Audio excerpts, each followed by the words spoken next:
itu bidang sebesar itu kita olah dengan konsep batik Betawi model tumpal tombak.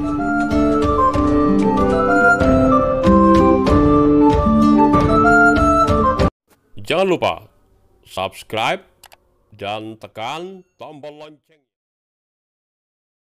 Yang berkarakter mestilah menggali kearifan lokal agar lentur dinikmati lantaran ada pancaran keindahan. Dalam hal ini, Pemprov DKI Jakarta membuat terobosan ciamik dengan memberi sentuhan salah satu ikon Betawi, yaitu batik Betawi di Simpang Senen.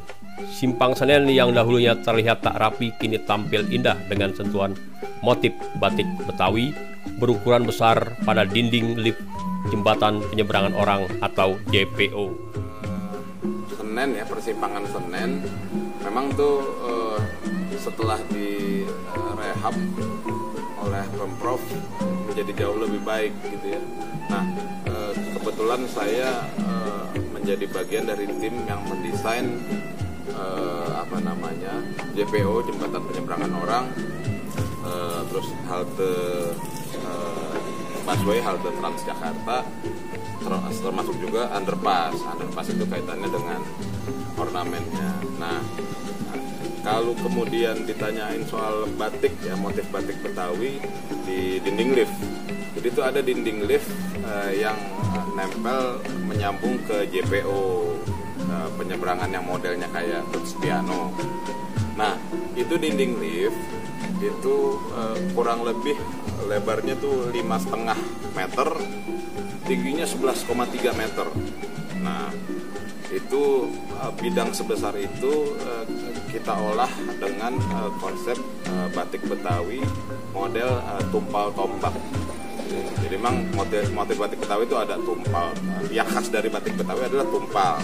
Tumpal itu menjadi jajaran bentuk segitiga yang dia berjajar menjadi ujung kepala kain batiknya perempuan Betawi yang kemudian adanya di bagian depan gitu ya. Nah, tumpal ini ada yang tumpal tombak, ada yang tumpal pucuk rebung, ada yang tumpal daun, macam-macam. Tapi prinsipnya sama, di segitiga runcing berjajar banyak. Nah, itulah kemudian yang saya ambil dan terapkan pada desain ornamen di JPO Senen, mengambil tumpal tombak modelnya dengan pewarnaan yang cerah, hijau terang seperti itu, terintegrasi dengan warna lainnya. Nah, itu kurang lebihnya kalau motif tumpal tombak batik Betawi yang ada di dinding lift JPO Simpang Senen yang baru-baru ini. Berapa lama bangunnya itu, Bang?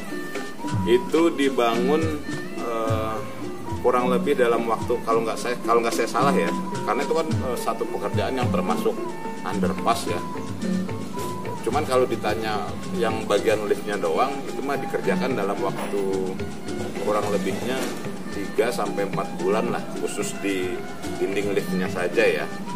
Tapi kalau secara keseluruhan proyek sampai underpass dan JPO-nya itu memakan waktu kurang lebih setahun itu, kurang lebih seperti itu. Kalau khusus dinding liftnya saja mungkin tuh 2-3 bulan. Itu dikerjakan oleh kontraktor khusus. Itu bahannya pakai apa ya itu lantai? Secara material dia menggunakan ACP, aluminium komposit panel gitu ya, yang memang tantangannya cukup tinggi ketika itu.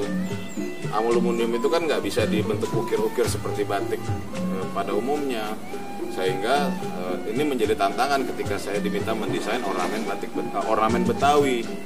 Apa ya, dengan bidang sebesar dan setinggi ini, masa gigi balang, masa pagerlangkan. Akhirnya saya kepikiran yang cakep ini motif batik Betawi karena dia identik dengan sesuatu yang vertikal, tinggi. Nah, bahwa kemudian kita harus meramunya, memformulasikannya dengan tepat, sehingga tuh kalau batik ibaratnya batik tumpal ini Betawi nggak terlalu gepeng, nggak terlalu gendut segitiganya, nggak terlalu juga rapat. Yang terjadi adalah aneh kan. Nah, mengkomposisikan bentuk yang proporsional itulah yang menjadi tantangan ketika saya diminta untuk mendesain ornamen pada dinding atau media yang sebesar itu. Apalagi lagi material yang digunakan adalah semacam ACP ya, semacam aluminium komposit panel, sehingga nggak memungkinkan untuk dibentuk-bentuk ukir. Dia harus bentuk-bentuk yang thread kaku gitu ya. Yang terjadi ya alhamdulillah ketemu tuh ide untuk menerapkan motif batik Betawi, dalam hal ini tumpal tombak, kurang lebih seperti itu.